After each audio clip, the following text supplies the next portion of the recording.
34. bab. Yaqindan buyon Sattarning kelar yili pensiyaga chiqadiganligi to'g'risida mish-mish gaplar chiqish bilan ishxonamizning havosida bir jiddiylik paydo bo'ldi. Bu jiddiylik Tojigulning boshqacha tus olgan chiroyi, gap so'zi, yurish turishlaridan badaniga chashqan attar puroqlar bilan billa tarqalayotgandek edi. U nihoyatda tez o'zgardi. O'zgarganda bu 180 gradus o'zgardi. U hozir hammamizdan burun ishga kelib, hammadan keyin qaytadi. Hukumatning telefonini ilgirgidek soatlab g'ayvat shikoyatga ishlatmaydi. Ish vaqtida do'kon aylanqilimi chiqib ketmaydi. Kun bo'yi kompyuter oldida aldirash ishlayotgandek o'ltirib ketadi. Sattar yig'inlarda uni to'xtamay maqtaydi. Hozir yoshlarni o'stiradigan davr. Mana Tojiguldagi yoshlarni o'stirsa bo'ladi, deydi. Sirtqi o'rinlar bilan aloqalashadigan yuqoriga uni buni tasdiqlaydigan bo'limning vazifa o'rinlash ahvolini xuloslab, mukofot xarajat tarqatadigan ishlarni Tojigulga topshiradi. Tojigul qilgan ishlarni davron qilib, taqildab u chetdan bu chetga yuz qatim menib, hamma ishni yolg'iz o'zi qilayotganligini eskartib turdim. Boshqalarimiz yordamlashayli desak, qizg'angandek bir qiliqlarni qilib ketadi. Idoraga kelgandan buyon bir tadqiqot temasini mustaqil ishlab baxmagan, ömrüdə birər parça kitobni tugitib o'qib baxmagan, adabiyotning nimaligini bilmaydigan, tadqiqotni so'da, munosabat deb tushunadigan bu ayol adabiyot tadqiqot ishxonasining rahbarlik o'rniga yurish qilyotdi. Kulkilik eri, u o'z ojizliklarini yepish uchun pensiya yoshiga yiqilishib qolgan mendek bir odamni istili buzuq 4-5 oshnisi bor. Ayoli bechora dadiga chidamay nech qatim o'lim olmoqchi bo'ptikan desa, Dilmuratni ashadi xarakkash. Qachon qarsa mas yuriydi, ishga kelmaydi, siyosiy o'ginishga qatnashmaydi, haraq ichib xalqning xotiniga cheqilib qo'yib, soqchixonlarda nech qatim yetib chiqqan deydi. Uning g'ayvatlari bizni tushunadiganlarning oldida oqmisimi, ahvolni tushunib ketmaydigan ko'p qism kishilar uning nihoyat ishonch bilan qilgan gaplariga ishonadi. Bo'libmi bizni yaxshi ko'rmaydigan ba'zi kishilar bunday gaplarni hamma yerda ko'tarib yurishidi. Albatta, buning sabablari yo'q emas. Bultur Dilmurat ikkimiz madaniyat tadqiqotchiligi nuqtasidan adabiyotimiz ustida qayta o'ylanish temasida kitob chiqardik. Bu mamlakatlik tadqiqot temasi edi. Yil oxirida kitobimiz yaxshi bahoga va mukofotga erishdi. Biroq biz xeyli bir qism kishilarga yomon bo'lib qoldik. Muhim bir so'rinda nopusliq bir shaxsning kitobimizni so'kib bir tiyin qilayotganini angladik. Shuningdan keyin ba'zi birodarlar bizga qaramas bo'ldi. Kimni ko'rsa sexiylik bilan maqtab yuradigan ba'zi kasbdoshlarimiz o'shqi olchi tushgandek qin-qiniga sig'may qoldi. Dilmurat haraq ichib olib, ularning bir odamiga "Sizlar ilmni tonimaysizlar, huquq bilan nopuzni yana bir manfaatni tonaysizlar" dedi. Bu gapda ochiq bir haqiqat bor. Qachonli qarsa guruh bo'lib, dasturxon cho'ridishib yuradigan bu odamlarning kitob o'quvidek ilm ustida, badiiy adabiyot ustida izdangudek vaqti yo'q. Ilmga berilgan odam ayollar oylar yillarni ustal oldida chiroq yo'riqida o'zi yolg'iz o'tkazdi. Ilm egallash, ijod qilish uchun uningdan boshqa oson yo'l yo'q. Aramizda oson yo'l izlaydiganlar ko'p. Xeyli odamlar bir amallar bilan bir ikki kitob chiqarib olish, televizorda bir necha qatim ko'rinib olishni shoir, yozuvchi, tadqiqotchilikning o'lchimi deb qarashadi. Demisimi, Manchi 100 parcha romanimiz bor deb maqtanishlar, televizor suhbatlaridagi ta'sirli gaplar, madiyalar, ko'z yoshlar kishini bizmi qaltischimu degan tuyg'uga keltirib qo'ydi. Ammo kitob jurnallarni varaqlasang, esingda qolgudek biror narsa topolmaysan. Ba'zilarini bir necha bet o'qimay roying yonadi. Ijodiyat degan so'zning ma'nosi yangilik yaratish deganlik bo'lsa kerak. Har bir asringda yangi bir palla bo'lmasa, boshqalar o'ylamaganni o'ylay olmasang, boshqalar demaganni deya olmasang, yozma undaq asarni. Yozuvchi shoir xalqning ma'naviy kamolatini ichib berguchi ham uni beyitquchi. Hergizmi kitobning birlik usulini oshiruvchi emas. Bu xil holatning shakllanishida bizdagi bilimsizlik, nazar doiramizning torliqidan boshqa jonbaqar tadqiqotchilar bilan guruhvozlikning mas'uliyati ig'ir bo'lsa kerak. Odam maqtab yuqoriga yomishish ko'yida yurgan ba'zi yoshlarimiz bu xil nachar xohishga varislik qilib qolmay, uni yangi pallaga ko'tarmoqda. Bu maqtanishlarga amdi chek qo'yish, adabiyot va tadqiqotchilik sohasida ilmiylik va samimiylikning mutlaq nupusini tiklash zarur edi. Buni his qilib yetganlar chetga qiqilish, zarbalarga bardoshlik berib, mushu yo'lda amaliy ishlashni xohlaydiganlar qanchalik buni bilgil bo'lmaydi. Tajigulning raqiblari uning qaysi muhim boshliqni pul bilan, qaysini sovg'a salom va qaysini nos karishma bilan qo'lga keltirganligini so'zlashib yurishdi. Biroq bu gaplar bulung pishqoqlarda qoldi. Yil oxiriga bormayla Sattarning vazifasi qoldirilib, o'rniga Tajigul qo'yildi. Orqadagi bo'limimizga yangidan 2 magistr yigit keldi. Ular Tajigulga chunqur hurmat va ayminish nazarda qarashatdi. Uning topshiriqlarini yugurib yurib ado qilishatdi. Yazmoqchi bo'lgan maqolalari to'g'risida uning fikrini elishga tirishadi. Tajigul ularga yo'l yo'riq bergili tursa, Dilmurod ikkimiz og'zimizni ichib o'ltirib qolardik. Yil oxirida ular yezib bitirgan maqola Tajigulning nomida e'lon qilindi. Ikkinchi yili Tajigul Dilmurod ikkimizni raqobatda yengib oliy unvonga erishdi. Bu ishlarga nima degilik? Dilmurod bir mezgil dardini aroqdan ilib, aroq purab turgan holda ishga keladi. Albatta uning bu holatini ko'rish ba'zilarning orzusi edi. Bir kuni magistr yigitlarning biri nashrdan yangi chiqqan Soyning monologini ko'rib qo'limdan oldi. Kashkicha bosh ko'tarmay ko'rib, ishdan tushadigan chog'da untinsiz qaytirib berdi. Ertasi deganda oldimga bir necha betlik bir maqolani qo'yib qo'yibdi. Bu she'rlarim to'g'risida yozilgan maqola ekan. Men uni astoydil o'qidim. Yigitning ba'zi tahlillari xeyli chunqur bo'lsa-mu, toza joyiga tushdi deyil bo'lmaydi. Yaltiroq so'zlar, quruq madiyalar ko'proq bo'lgandan boshqa maqolning qurilmasi ham tilidimi ba'zi savalliklar bor ekan. Men maqolni uningga qaytirib berib, buni e'lon qilishga oldirmang. Maqola texi dastlabki ta'sirotning mahsuli ekan. İmkan bo'lsa ko'proq material ko'rib, yanama o'ylanib beqing. Badiiy jihatdan pishiqlab, uni asarning beqinisi emas, qalbingizdan urg'ib chiqqan mustaqil asarga aylantiring. Eng muhimi, uningga samimiy hissiyotingizni so'ndiring, dedim. Yigit menga gangrash ichida qarab qoldi. Men uning bu gaplarimning tegiga hamon bir kuni yetadiganligiga ishonaman. 1996 yili sentabr, Urumchi. Dilmurod dadisining vafotidan keyin yana ichadigan bo'lib oldi. Ba'zi meni birga ichishga chaqirdi. Doim uningga ulpat bo'laversam, ko'tarolmaydiganligim turganligim. Shunga uningdan o'zimni qochirib yuraman. Lekin uningga ichim og'riydi. Ayoli meni nada ko'rsa, tutib olib qaqshab ketadi. Uningga gap qilib qo'ying, deydi. Dilmurod bilan bu ayol ikkisi ikki dunyo. Dilmuroddak odamni tushunish uchun uningdek bebaho qalb kerak. Ammo bu ayolda u yo'q. Dilmurod buruq turmaligini, g'ayribliqini, dil azorini unutish uchun ichdim. Biroq hech kim aroq ichib biror yaxshi oqibatga erishgan emas. Men uning vaqtsiz nobud bo'lib ketishidan ansirayman. Bugun Dilmurod meni izlab uyimga keldi. Ilhom jinika, sana deydigan bir gapim bor. Buni sendan boshqa odamga degil bo'lmaydi. Anglab bir yo'l ko'rsatmasang bo'lmaydi deydim.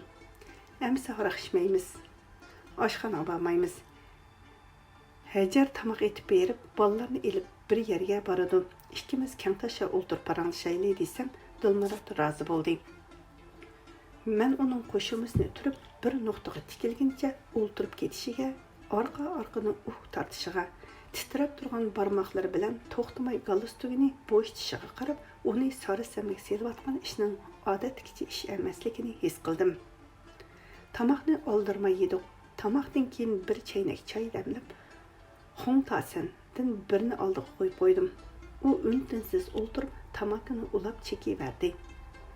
Kichik uy birdamla tamoq isi bilan to'ldi. Men derizini cho'ngroq ichib, pardani qayirib etdim. U menga kechirim so'ragandek xijillik bilan qarab qo'yib, ochiq bir kulib. Mushu tamoq ajoyib narsa-da. Isni ichimga liq to'ldirib, oldirmay to'liq to'lab chiqarsam, xuddi ichimdagi qalaymaqan xiyollarni ilib chiqib ketgandek bo'lib, qallam sagib qoladi dedi. Men tamaka çekmegenlikten keyin uning ta'siriga o'rtoqlashishga amalsizligimni bildirib kulib qo'ydim. Sana bu ishlarni tushuntirish uchun gapni beshidan boshlay, dedi Dilmurod tamakisining kulini qeqib o'yinib turib. Qara aka, bir kuni qizimning tong davri she'rlarini deklamatsiya qilib yodlayotganligini anglab qoldim. Uning go'daklarcha zil ovozi she'rning sehri kuchi bilan qo'shilib, meni shunchalik so'yindirdiki, hayajondan ko'zimga yosh keldi. Sen bilsan, bu she'rlarni men shunchalik yaxshi ko'raman. Keyin nemishqidir yana ichim ochiq bo'lib qoldi. Qizimning ismi Guliston. Men uningga Hafiz Shirazining katta asarining nomini ism qilib qo'ygan. U Hafiz Shirazini bilmaydi. Alisher Navoiyni bilmaydi. Hatta Lutfullah Mutallibni bilmaydi. Qizimdan nima gunoh? Hamma gunoh o'zimizda. Men nemishqa uningga o'zimizning klassik she'rlarini o'rgatmayman deb o'ylab, klassik she'rlarni ko'rishga boshladim. Ko'rgancha o'zimni tutib ololmay qoldim. Navoiy va hamsichilik bilan shuhrat qozongan klassiklarimizni sening oldingda tilga ilishga petinolmayman. Ammo 14-asrda ishq bilan tirik bu olam ger ishq bo'lmasa bo'lmas erdi odam deb xitob qilgan Futib, ger bo'yingni sarvi desam, sarvining yo'q men ishi, gerlivingni g'uncha desam, g'unchaning yo'q so'zlishi deb tasvirlagan Rashidi. Rahat sana masjidu manga mayxona, jannat sana bo'lg'usi manga janona. Her yerde taparga yo'q tapavut ani, ger kabi ichida bul va ger butxona deb kinoya qilgan Abid. Vatanini men samandarman, vatan daryosi otashdir manga. Endilimga havoyi bog'u bo'stonlar laziz deb kuylagan zalililar va ular yaratgan shunchalik rangdor, mukammal bir ma'naviy dunyo meni o'z qo'yniga tortibla oldi. Hammadan ayni davrdagi to'ri insholar tarafidan talba deb atalgan zaliliga mabtum bo'lib, go'yo g'oyat bir ma'naviy sirdosh topgandek shodlik cho'mdim. Hayajondan kechalari ko'zimga uyqu kelmadi. Bu ko'ngil bulbul go'yoki zamin osmon qafas sundurib parvoz etargan nola aylar har nafas degandek misralari bilan u mening qalbimdagi qahramonga aylangan edi. Zalili talbaga olam qorong'u bo'lsa g'am bormi? Charog'on aylardi olamga go'yo dog'i hijronim degan misralardagi ajoyib ma'nilik o'xshatish nasli jahonda qolmadi. Talba zillining demang o'lgandan keyin ko'ring her g'azalidan bir o'g'il degan misralardagi jasorat va umidvorlik meni zo'qlantiradi. Men bu misralarni sap havoga tashna bo'lgandek tashnalik bilan qayta o'qib ketatdim. Men to'rda Zalili to'g'risida maqola e'lon qildim. Bu maqolam bulbul taxallusliq bir to'rdashni qiziqtirdi. Ikkimiz Zalili to'g'risida bilganlarimizni va ta'sirotlarimizni o'rtoqlashdik. Keyin har kuni degidek internetda so'zlashadigan bo'lib ketdik. To'xtab tur, gapimni bo'lma aka. Shunda qilib so'zlasha bir-birimizga bog'lanib qoldik. Uning bilan bir kun so'zlasholmay qolsam ko'zimga uyqu kelmaydi. Uning bilan qilishmagan gaplarimiz qolmaydi. Shunda erkin ozoda kayfiyat ichidan tushunish, ishonish mening orzu qildiganim, izlaydiganim shu edi. Tova, ma gaplamdi. Ko'rishmay, bilishmay turib, yo'q, u bizga notunish emas. Esingizdami? 80-yillarda yoshgina bir shoira boshqacha bir uslubda she'rlarni yezib dong chiqarib yurmadimi? O'tganda sen bir maqolangda uni tilga olgan. Biz ikkimiz hatto shu shoira ajab yo'q bo'lib ketdi deb afsuslangan edik. Bulbul dal shu ayol ekan. Turmushda baxtsiz bo'lib qolmay, atrofdagilarning to'kmat yeklashlariga uchraganlikdan Kanadaga chiqib ketgan ekan. Hozir Torontodagi bir oliy maktabda ishlaydi ekan. U maktabdagilarga mening ahvolimni tanishtirib, to'g'ri e'lon qilgan ba'zi maqolalarimni ko'rsatib ekan. Maktab taraf mening maqolalarimni tekshirib mulohaza qilgandan keyin menga o'qishga qabul qilish uqtirish avatibdim. Әмдікі gap, mən оқышқа басам, 1-2 yılda qaytıb keləlməslikim mümkün. Bağmısam, ömürlük püşaymanğa qelishdən qoqımam. Buğu yaxşı işdə qılıdı, özün berib elib, keyin xotun ballarını ilib ketməmsən. Əgər mən barğandan keyin işlər özgürüb qalsıçı, məsələn, mən turmuşumni qaytadan başlash niyeti kelib qalsam, yoki Dilnur. Shundaqmı? Qilarsanmı? Dilnur sening 15 yillik ayoling, eng muhimi ballaringga uval bo'lmasmi? Rost deysan, men ballarimga uval bo'ldigan ishni qilmayman. Lekin Dilnur ikkimizning hozirgi ahvolimizga qarab, bir mezgil ayrilib turib, baqsaq qandaq bo'ladi ekan deb qolaman. Onun ustiga Dilnur moda qo'g'lishadigan ayol. Chet elda o'qiyman desam, butun kuchi bilan qo'llaydi. Undaq bo'lsa ikkilanmay o'qishga bor. Doktorlikni ol. Gerçi sal kechikkan bo'lsangmi, kerak yo'q. Lekin ballalaringni hargiz tashlama. Qolgan ishlar Allohning buyrug'i bo'yicha bo'lmamdi. Haraz, heliq ish qandaq bo'ldi? Zalilining she'rlarini qizingga o'gitaldingmi? O'gitalmadim. Onunğa ağzı kelmedi. Ayolim aralashib elib yo'l qo'ymadi. Ammo o'g'lim yodlab oldi. Shunday qilib, Dilmurod g'arbiy yerim shardagi Kanadaga ketdi. Xeyli kunlargacha go'yo tenimning bir qismidan ayrilib qolgandek yoki ruhim qo'rqinib qolgandek bo'lib yurdim. Bu ay bu kunlarda ko'rgan odam bilan mungdashqa bo'lmaydi. Mungdashqadek odamning bo'lmasligimi eg'ir ish ekan. Ba'zida o'z-o'zimga gap qilib ketaman. Bu ishimdan ayolim hayron qoldim. Demisimi hayotdagi nurg'un ishlarga kishining aqli yetmaydi. Hayot yo'lda nimalarni kutib turganini bilishga inson qodir emas. Shunga kunlar peshoniga putilganini ko'rmay iloj yo'q deyishidim.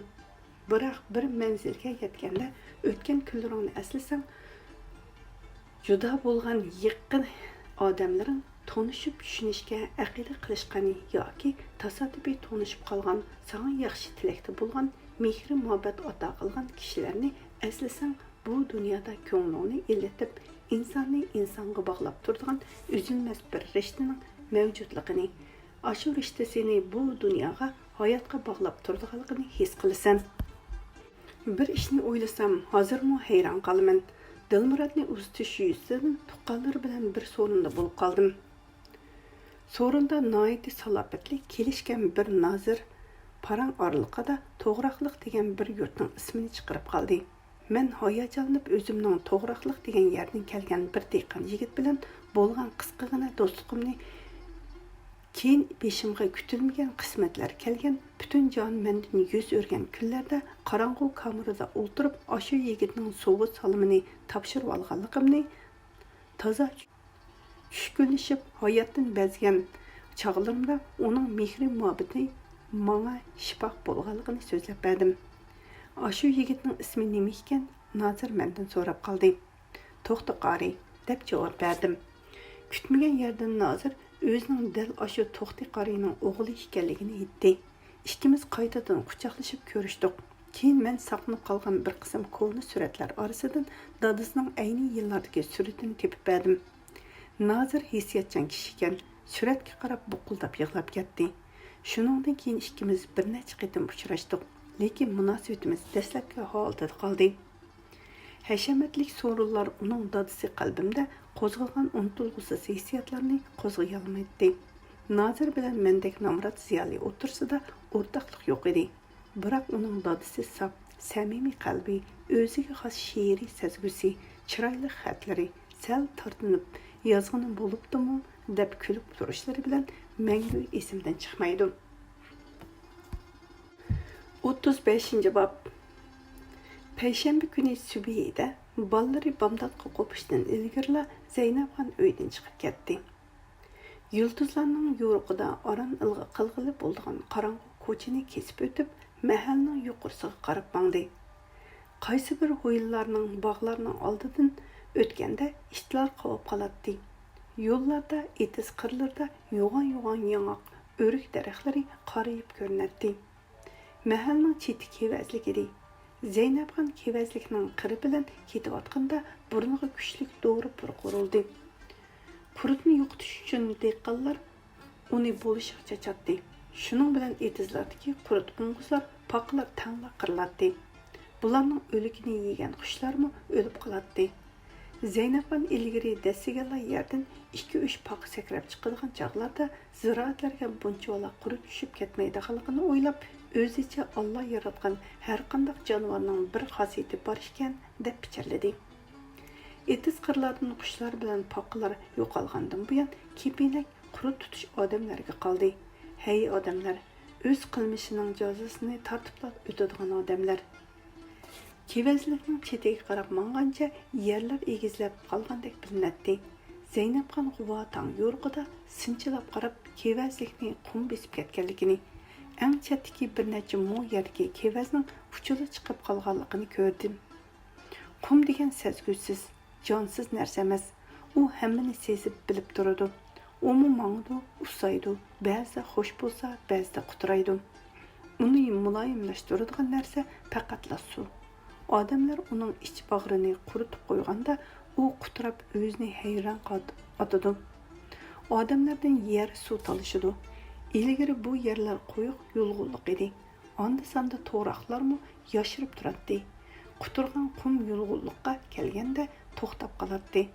Hozir ular yo'q, qum qadam ishkirlab kiryotidi. Ana avu qabristonlikqa qaraydigan Savut Axunning uyimi qum tegida qapti. Bir oyning oldida Ayzimxonning 7 nazarisidan keyin tuproq beshig'i kelganda Zeynepxon ashu uyning tungligidan shirqirab qum to'kilib turganligini ko'rgan.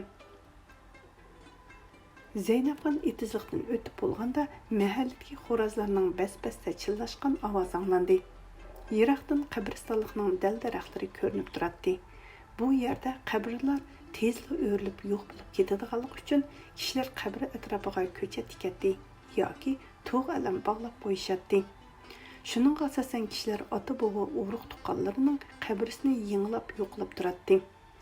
Madaniyat zo'r inqilobida dojaydan o'ginayotgan yillarda nurg'un ko'ni qabrlar yo'q bo'lib ketdi. Lekin Zeynepxon bolalarini boshlab kelib, To'xta Axun bilan Qutluq hojining qabrisini pat-pat suvlab, yengilab turadi. Bolalarga mendan keyin qolsanglarmi, ota-bobolarimizning izini yo'qitib qo'ymanglar deb tapilaydi. Zeynepxon ota-onasining qabrisi yenida bomdod namozini o'qidi.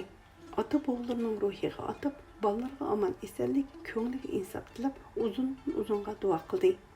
Qizining qabrisi oldida yukinib o'tirib, pichirlab oyat o'qib, duo qilib bo'lib qabriga yo'linib, bir pas havoda qoldi. Tong asta-asta yo'rishga boshladi. Zeynepxon tuyuqsiz orqa tarafidan kelayotgan xatmi Qur'on ovozini anglab, ittik o'rnidan turib ketdi. Sal nerida Abdug'ani Axun texi yengli 40 nazarsini bergan Ayzimxonning qabrisi oldida mukchib o'tiradi. Zeynepxon kiyimini qiqishtirib, yog'liqini o'nglab chigib, Abdug'ani Axunning yon tarafiga kelib o'tirdi. Abdug'ani Axunning bo'g'iq, hasratlik ovozda o'qigan oyatlarini anglab etib ichida.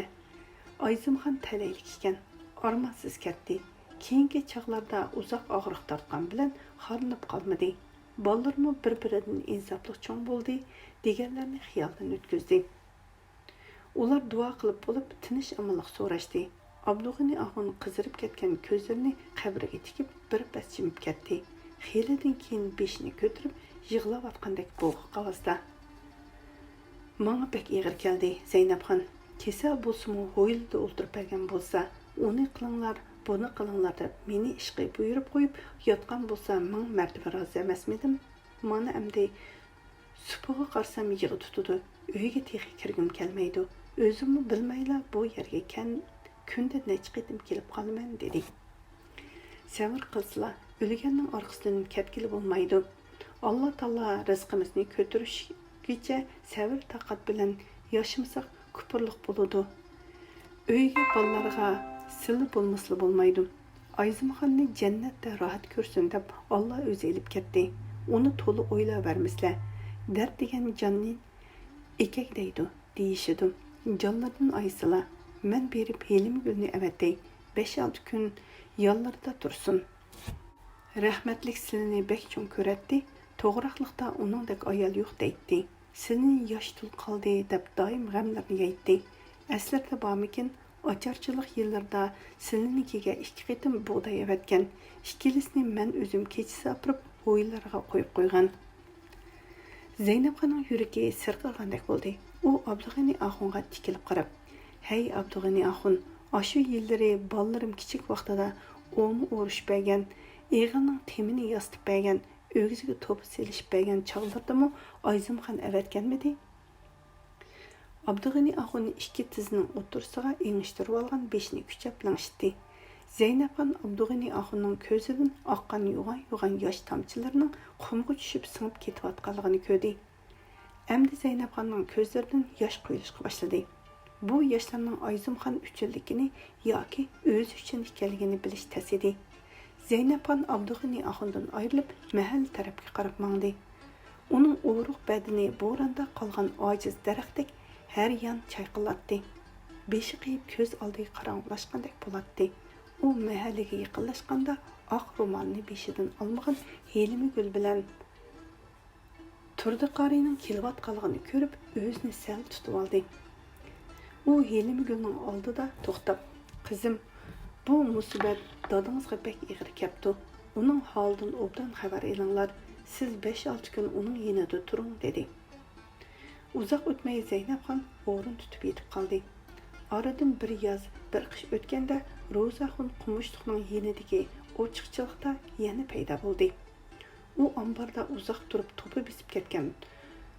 Bo'blarni chuvib, aeroplanning bo'lak zapchastlarini ushshaq ventillargacha tozalab, maylab, ba'zi atrofiga o'lishib olgan ushshaq bolalarni qo'g'lab, oldirash ishlab yurdi.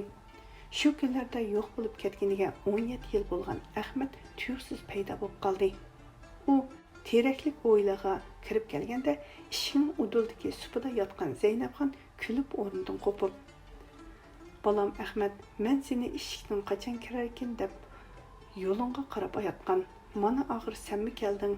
Men armonsiz ketadigan bo'ldim. Kecha o'ylimizdagi buloqdan suv itilib chiqib tushagan edim. Asli seni tushibdikanman emasmi?" deb Ahmadni bag'riga bosdi. Ahmadning yog'ochdek o'riq murisiga eslab turganida kulkisi bara-bara esadashga o'zgardi. Әмділі қырықларға yaqinlashgan bo'lsa-mu, qeyri odamlardek bo'lib qolgan, sochlarining tangdan to'lsa oqirib ketgan Ahmadmi o'zini tutolmay o'y tartib yig'lab ketdi. "Yig'lab ol bolam, bechora Ahmadim. Shuncha yillardan buyon nelarda tamtirab yurgansan? Keringni kim yuyib, ishingni kim etgandi? Xoplik tarsang dardingni kim anglagandi? Yig'la bolam, yig'la. O'zingning yurtiga kelding. Ota-onangning ruhi egib yurgan yerlarga kelding. Eg'iringni ko'tirdigan tuqqanlaringning yeniga kelding." Әтісі Чынарлық o'ylining oldiga esil bir pikap kelib to'xtadi. Pikapning ovozini anglab eshik oldiga chiqqan Helimgul xushal bo'lib, "Voy, Rustam akam bilan xonqiz ocham kepti" deb vaqiravatdi. Zeynepxon o'rnidan turmoqchi bo'lgan bo'lsa-mu, put-qo'li titrab turolmadi. Turdi qori bilan Ahmad darhol ularning oldiga chiqdi. Rustam Ahmad bilan quchoqlashib ko'rishdi. Ko'nglidagi nurg'un gaplarni izhor qila olmay, "Oxir sami kepsan mana" deganda labları titrab, ko'zlariga yosh keldi. 3 o'g'li ho'ylig'i tankirib kelganda Zeynepxon ichida, "Ey Xudo, bolalarim o'zingga omonat, ularni o'z panayingda omon eson saqlag'aysan" deb iltijo qildi. Tipirlab o'rnidan qo'pishga tamshaldi-yu, put-qo'li bo'shab qopolmadi. Xeyla samirib qo'rsoq silib qolgan Rustam ishti kelib onasiga engishib, uni xuddi kichik bolni ko'targandek ko'tarib oldi. 4 o'g'il bir qizni mana mushundoq ko'tarib cho'ng qilgan onam emasmi sen? Bizga ona ham dodi bo'lgan onam emasmi sen? Yeningda bo'lolmadim, dardingga darmon bo'lolmadim deganda atrofda kulishib turganlarning ko'zlaridan yosh chiqdi. "Aman esan keldingmi bolam? Meni yotqizib qo'ygin, kelinim bilan ko'rishay amdi." Qurban hayitining harbi kuni edi. Turdi qari qurbonlik uchun tayyorlab qo'ygan 2 qo'yning birini so'yib, go'shtni parchalab qozonga soldi. Akufkalar bog'dagi yog'och supida choy ishkash parang'i tushdi. Zeynepxon Helimgul bilan birga qozon beshida yurgan xonqizni chaqirib yeniga o'ltirg'izdi. Xonqizdan ochisi Xosiyatxonning qizi bilan o'g'lining ahvolini so'radi. Dilmuratning chet elga chiqib ketganini anglab, "Xudo rizqini keng yaratgan ekan, Өзімі әсіділа бәк оңлық есіл балы еді. Мұрат мәқсәтлерге етер илахим деп оның хақыда дуа қылды. Арқыдан нәвірлерінің оқыш, іштihası, саламәтлігі, мижаз құлқи қатарлығыларını үжір-бүжірге сорап болып, «Қызым бір кеп қылай, анамның бәсейді деп құлақтарда тұсыла» деді. «Қандақ кеплер болса есіла ана, құлықымда тұтымен» деді хан қыз. «Қызым, үрімче деген чоң шәр, бұл ерге оқшымайды. У ерде чоң болған балаларға бір нәрсе дегел болмайды. Худа бұйырса, әр қайсаңларының дөлді балаларыңлар чоң ерлерде оқып кат адам болады. Лекен нәді яшымысын, неміш қылмысын, аты болысының тұтқан yolını, қайды yosununu taşlıvetse болмайды. Тілini taşlıvetse болмайды. Тілini Худа өзі бәнділерге бәхшеткен. Тіл деген нәпіс, нәпәсінің жені бар деп бекар етішмайды. O аты boğularının jenini balı çakılarga bağlap durudu. Аты boğularının tilini taşlap etken adam yıltısız derek okşap kalıdı. Bu geplerini men demisem silli obdan bilila. Sillimu yıltızı, tegi yok adamlarının kızı emas. İki balının günü tolarak sillinin aldılar duydudu. Eğer ikisiga men degen muşu geplerini bildirilsile, sillidin u dünya, bu dünya razı bulup getimen kızım. Хан қыз сәлгене шүк болып кетіп андын. Мақұл, сілі дегенде қылмен, хатыржан босла ана деді. Роза хан айрыпланны құраштырып болды. Яны бір күн у ер bu yerini tekşirip, ventlerini çıngıtıp, maylap tayarlıq qıldı. Keçini ayrıplanın yenide ötküzdi. Әтісі таң сәрімді айрыпланны яны bir qur tekşirip körüp, uçquçi ornağa kelip oldurdu. Toğraqlığının zimini Süt uykusida sozulup yatatdı. Ufuktan taram-taram altın nurlar kötürülüşke başlagan edi. Yana bir pasdan keyin quyosh jamolini ko'rsatib, o'rkashlab turgan payansiz qumliqni lovuldab yenib turgan to'g'raqliqlarni, bog'larni, etizlarni, uzum baranglari ostidagi pakar-pakar to'pi uylarni yo'rtatdi. Ro'zaxon kun ko'tarilayotgan ashu paytning bir kun ichidagi eng xosiyatli payt ekanligini biladi. U aşu paytni kütüp turatdı. Yirak ufukdan kunning girveki loğuldab göründü. Rozaxon temkinlik bilan oldidagi kunupka tutqishlarini harakatlantirdi. Gürkirigen ovoz bilan tang payqirg'ish aynishqa boshladi. Aynishi borgan sari tezlashdi. Ayroplan atrofida quyun ko'tarilgandek bo'lib, to'p-tuman axlat chorg'ular to'zidi. Rozaxon tutqishni oldi tarafga kuch bilan tortganda ayroplan bir silkinib yerdan ko'tarildi. Uylar, dal-daraxtlar, etizlar pastga qoldi. Rozaxon qinidan chiqib ketgudek pichirlayotgan yuragini kuch bilan besib, ayroplanning yo'nalishini kontrol qilishga tirishdi. U to'g'raqlarning osmonini to'liq bir aylandi. Heyit namozini amdila o'qib bo'lib, masjiddan chuvilib chiqayotgan dehqonlar uning akillari beshini ko'tarib, uningga qarashdi. Bir nimalar deb vaqirishib ketdi. Bir necha bola ayroplanga agishib yugurdi. Sharq tarafda sahar quyoshi xuddi uni tabriklayotgandek uningga yuzlanib turardi. U shu qadar zo'r, hayvatli edi. Uning atrofida qushlar qanotlari bilan bulutlarni yerib uchishatdi. Uduldan urilayotgan salqin havo uni huzurlantirardi. Rozaxon bir tilla azobliq o'tmishdan ruhiy ham jismini chirmab turgan asaratdan qutulgandek yengillab qoldi. U ko'zni yiroqlarga tikinicha cheksiz ozodlik ichida dili yayrab ketdi. U bir tilla onasini esiga oldi. Uni ko'rmagili xeyli kunlar bo'lib qolganini, uning mijozi yo'q ekanligini, bu dunyoda o'ziga onasidan yaqin, onasidan mehribon odam yo'q ekanligini o'yladi. U onasini xushal qilish uchun teraklik o'ylining oldidan g'aqirab past uchib o'tdi. O'ylida yotgan onasining qo'rqib, tamtirab o'ziga qarab qolganini ko'rib, onasiga qarab qalcharab kulib, qo'lini po'nglatdi. Kechisi qumliq tarafdan guldirilgan ovoz keldi. Talaga yugurishib chiqqan odamlar qumliqda osmon palak bo'lib ko'tarilgan o't yolqini va istitakni ko'rdi. Rozaxon shuningdan keyin hech yerda ko'rinmadi.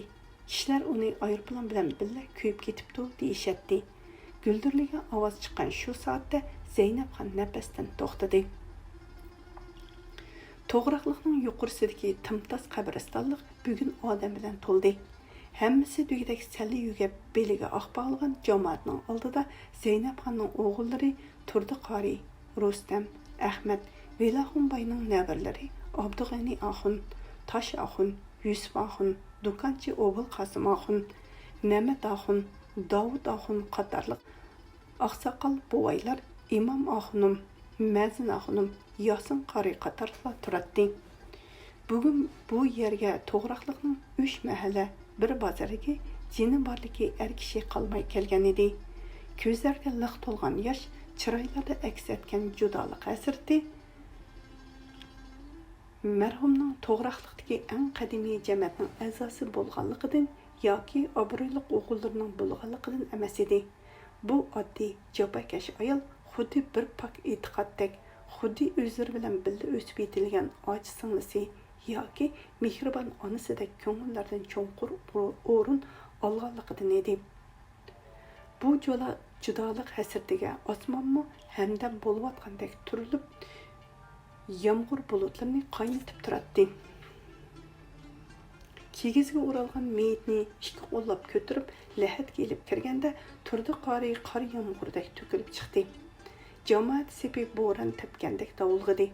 G'azidorlar yerlik beshiga yig'ilganda Turdi qori qadini ko'tarib, "Imom axunim, ahli jamoat, onam Zeynabxon qandaq bir mazlum edikin" dedi. Imom axunim rasmiyat bo'yicha onalari Zeynabxon 5 vaqt namozni tark qilmaydigan taqvodor musulmon edi. Hech kishiga yomonlik qilmagan, kishining haqqiga qora sanmagan, yetim yesirning beshini silgan obdan mazlum edi, deb javob berdi. Bu so'zlar uning bolalarining nazaridagi mushu yurtda uning bilan birga yig'lab, birga kulgan kishilarning nazaridagi obrazni ifodalashga ojiz edi. Mungluq qiroat ovozi ichida Abdug'ani axunning ko'z oldidan tovar durnunga o'ralgan oltin qadoqliq do'ppi kiyib, sochlarini ushshaq o'rib olgan kichik Zeynab, oddiy marjon do'ppa, chit ko'nglik kiyib olgan, tom ikki o'rim chechini silkitib, qo'ylarning orqasidan yugurib yuradigan pomishchikning qizi Zeynab.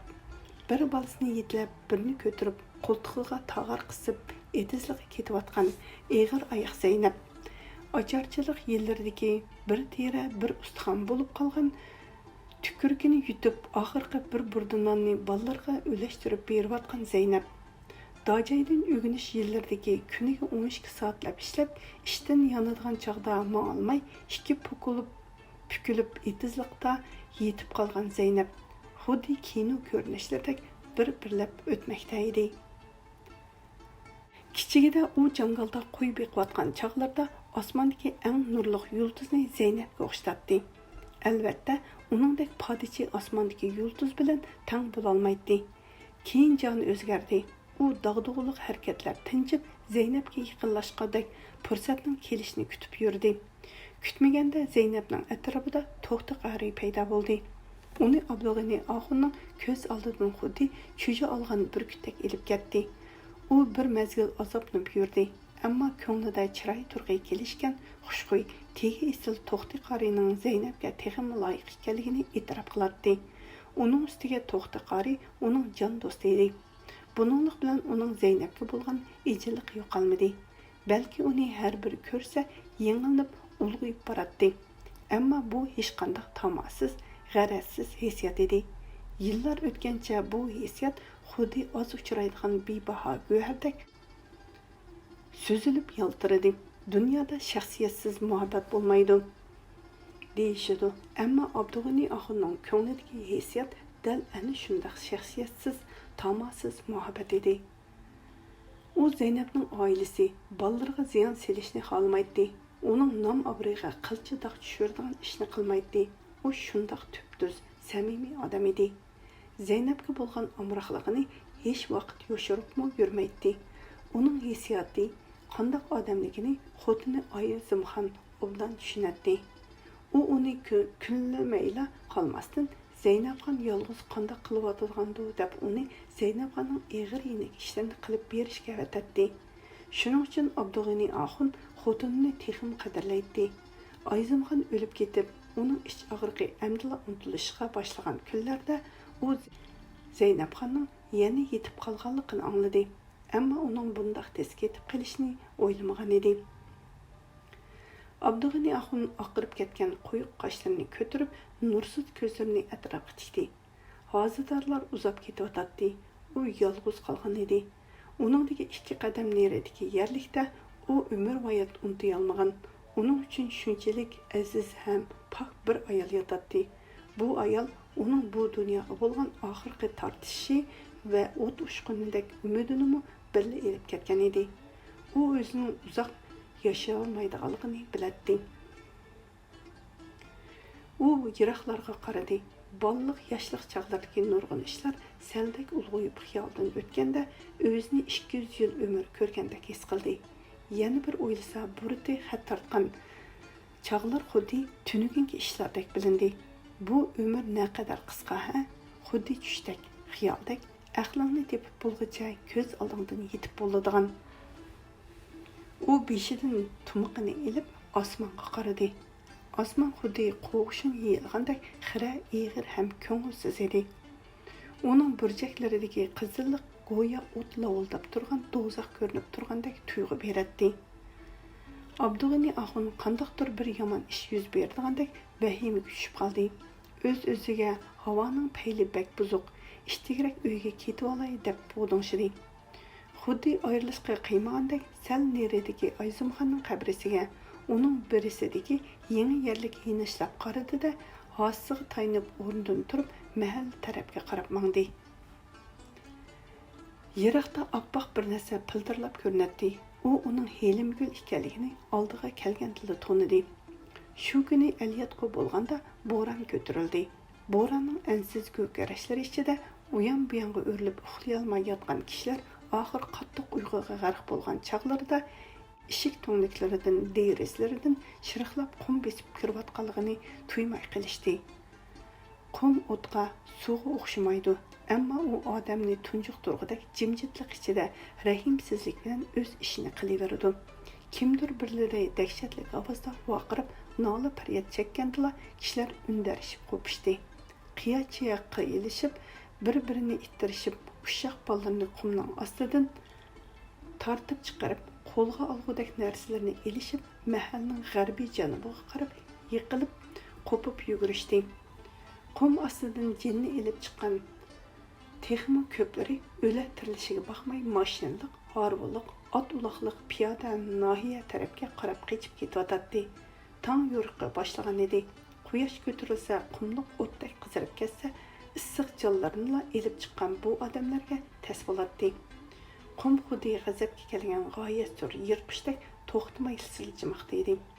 Yiroqda qarab turgan kishilarga butkul taklimiqqan o'rnidan qo'zg'alib, besib kelayotgandek tuyuldi. Ko'zni yumib ochqicha to'g'roqliq qum do'ylari ostida g'oyib bo'ldi. 36 bob. Yana yillar o'tdi. Poyonsiz qumliqda bo'ron tinimsiz o'g'lab, sonsiz barxanlar ko'chdi.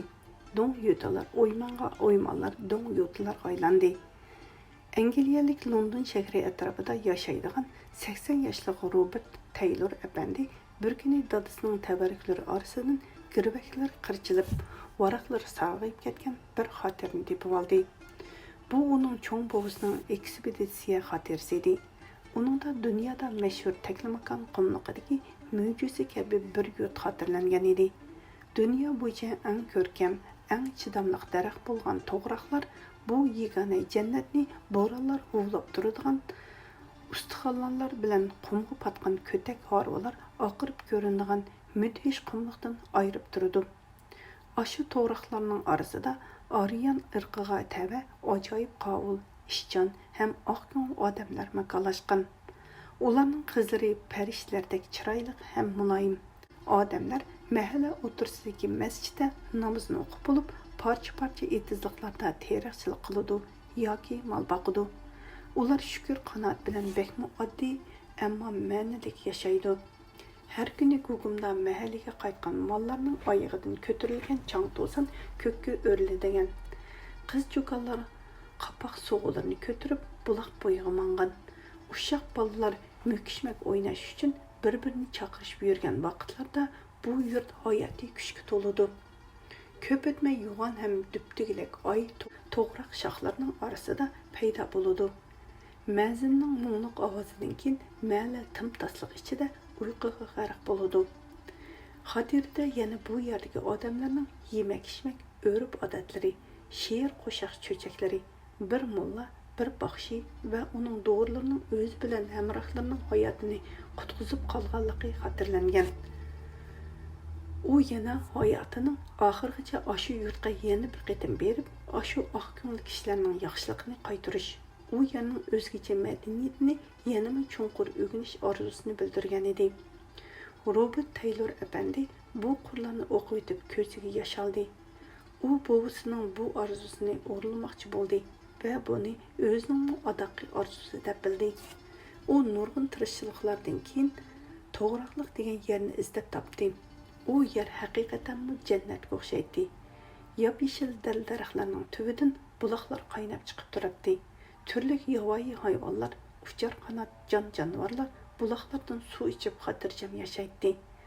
Robert Taylor apandi to'g'rilik orasida bollarni egashtirib yurgan bir jup yo'lbosni suratga tortib oldi va uni yurtiga ilib ketib, uyining to'riga esib qo'ydi.